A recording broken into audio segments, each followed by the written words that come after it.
นี่กะงามโพเลยอ๋อเห็นระบอด้านนะแม่เท้าบัดนี้ด้านสวรรณเขตเห็นแล้วฮักก็เห็นมื้อนี้ล่ะวะแล้วยินเราว่าโกยมาฮักก็เห็นมื้อนี้แหละด้านสวรรณเขตมุกดาหารได้กินข้าวบ่ร้อยจน63ปีบ่บุญฮักกะฮอดเนาะแม่นบุญฮักกะฮอดแม่เท้าจะน้อยก็ได้เห็นเลยบัดนี้กะแม่นเคยไปไทยจะเคินนะครั้งแรกตามหาผู้บ่าวไทยบ่ตามหาผู้บ่าวไทยบ่ตามหาไอ้ครับมาลิงฮะตามหาไอ้ครับมาลิงฮักกะครั้งเดียวในชีวิตฮักกะครั้งเดียวในชีวิตดีเจอบ่ตื่นเต้นความตั้งใจของสาวผู้ไทยเป็นจริงแล้วใกล้เป็นจริงแล้วความตั้งใจอยากข้ามไปเมืองไทยอีกครั้งไม่จาดเนาะจอดกราบสบายดีสวัสดี FC ไทยลาวเบอร์ทุกคนทุกท่านเด้อสาวผู้ไทยยินดีต้อนรับเข้าสู่ซ่องแม่เลี้ยงเดี่ยวชาแนลเนาะ FC เนาะมื้อนี้นี่บ่ได้พา FC ไปดำให้ดำนาเด้อมื้อนี้เด้อ FC เบิ่งการแต่งตัวก็คือสีบ่แม่นแล้วเนาะไปดำนามื้อนี้นะ มื้อนี้คือสิไปเที่ยวอยู่มุกดาหารเนาะสบายดีนี่ไปกับแม่เฒ่าโซดามื้อนี้เฮาสิไปเสือไปเที่ยวมุกดาหารไปเที่ยวมุกดาหารไปทำบุญพร้อมเนาะไปทำบุญเยอะไปทำบุญเป็นวัดบ่หรือว่ามันบ้านนะบ้านพ่อติ้งสถานธรรมของจีนเพิ่นลงไปเที่ยวที่มุกดาหารพร้อมเนาะไปทำบุญเพื่อนว่าเป็นสถานธรรมแบบของคนจีนเนาะประมาณนี้ของคนจีนเนาะกับสาวผู้ไทยกับมื้อนี้ก็ถือว่าแบบว่าบ่ได้ไปดำนาเนาะกะดำสิแล้วทราบเขาเล็กน้อยเนาะก็เลยได้มีโอกาสได้ไปทำบุญเนาะแล้วก็ไปเที่ยวไปเปิดหูเปิดตาอีกครั้งหนึ่งเนาะสาวผู้ไทยรู้สึกดีใจแล้วก็ตื่นเต้นหลายเนาะมื้อนี้สิได้ข้ามฟากไปที่ประเทศไทยอีกครั้งเนาะทุกคนนี่คือเป็นความฝันแล้วก็ความคิดในใจของสาวผู้ไทยมาตลอดว่าสักวันหนึ่งจะได้กลับไปอีกประเทศไทยอีกครั้งเพราะว่าสิไปเที่ยวหรือว่าไปทำงานเนาะสาวผู้ไทยคืออยากข้ามไปฝั่งไทยที่สุดเลยเนาะไปเมืองไทยแล้วรู้สึกว่าอบอุ่นรู้สึกว่ามีความสุขก็อยู่บ้านเจ้าของอันนี้คือความในใจจริงๆเลยทุกคนมื้อนี้ก็สิไปนั่งรถโดยสารไปบ่แม่นนั่งรถโดยสารไปนั่งรถโดยสารแต่บ้านไปหาสวรรค์นั่งรถตู้ไปมีไปมุกดาหารมีรถตู้มาหับเฮาบ่หับอยู่ด้านอยู่ด้านมุกดาหารน่ะอยู่ด้านลาวเฮามีรถตู้แบบว่าเพิ่นพาเฮาไปทำบุญนี่บ่ได้จ้างเพิ่นบ่จ้างตะบัดมาเอาซอยน้ำมันเพิ่นค่ะ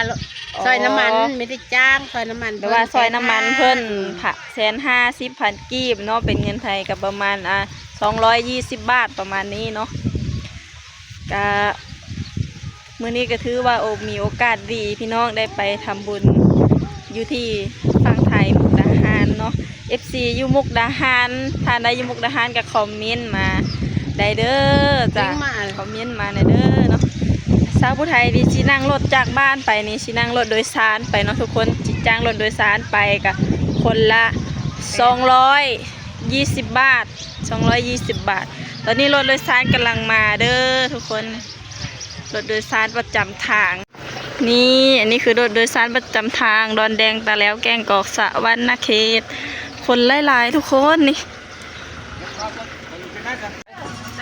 นั่งไปนั่งไปตอนนี้คือกำลังจะขึ้นรถโดยสารแล้วทุกคนก็ไล่เดินทางคนไปทำงานทางคนไปทำบุญไปเที่ยวเนาะบ้านสาวผู้ไทยนี่ลูกไม่ไปเลยไปลูกนี่อันนี้กะผ่านบ้านสาวผู้ไทยนี่สบายดีหลายคนเลยนี่น้ำแม่มีทานได้ลานพร้อมลูกหลานมาทำคอเวิร์ดเลยนี่ ไอ้แมวมือถามบอก คนสวยๆงาม มือไม่บอกเป็นอภัย ๆไปเสื้อมื้อนี้นะไปมุกไปเที่ยววะไปเที่ยวไปทำบุญเนาะพี่น้องหลายคนมูลซื่น บ้าเธอนะ เอาทอริดตามภาพสม ดูเชื่อไม่เท่าเลยสบาย เธอนะ มุกดาหารว่าสิตื่นเต้นขนาดใดสุพรรณมุกดาหาร ไม่เอาแม่ หลายคนได้พี่น้องไปนะ ตั้งแม่พัน มาหับผู้แซ่ผู้สาวเข้าไปพี่น้องทางแม่เท่าพอดีจี้กันเลยตอนนี้นะแม่เท่าดิแม่เท่ากับร้านน้อยเด็กก็ไปบ่หรือว่าไปสวรรค์บ่อ๋อ ซิกนี่ก็ได้มันพูดดีได้กูใช้ตักเลยบอก บอก หลายคนจนเต็มอาร์ตเลย ไม่เด้อเจ้าจะไปทำโอ้มาอย่างละลายบ้านตัวเขา ไปทำบุญทำทานหมอ ทำบุญ ไปเที่ยวไปเฮ็ดบุญเลย เจ้าน่ะไปเซอะ แต่ไฮโซอันนี้นะ อ๋อเรียนว่าเป็นขายเสื้ออยู่มุกดาหารอีกเขาแม่ได้ไปเซอะ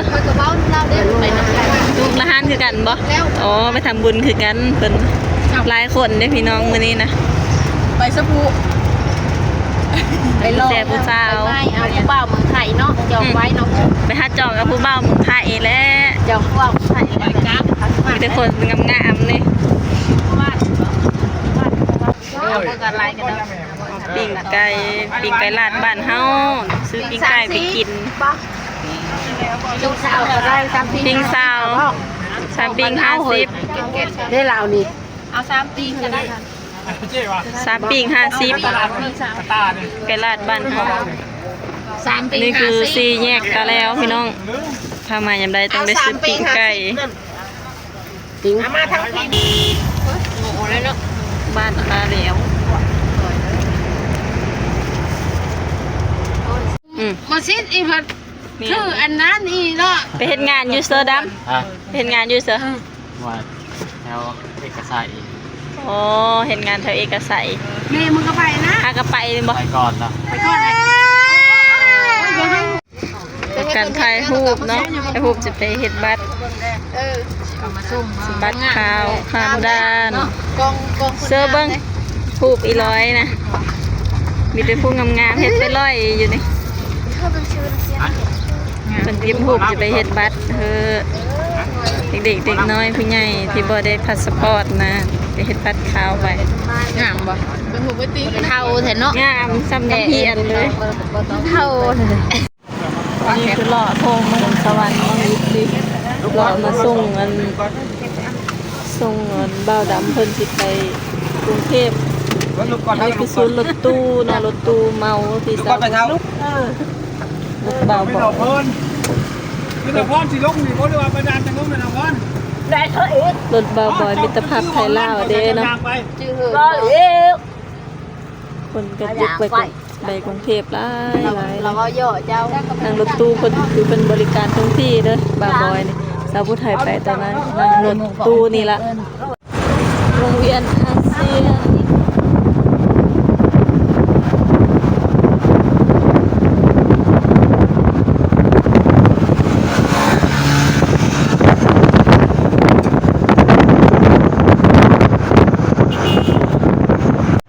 ตอนนี้ก็ฮอดด้าน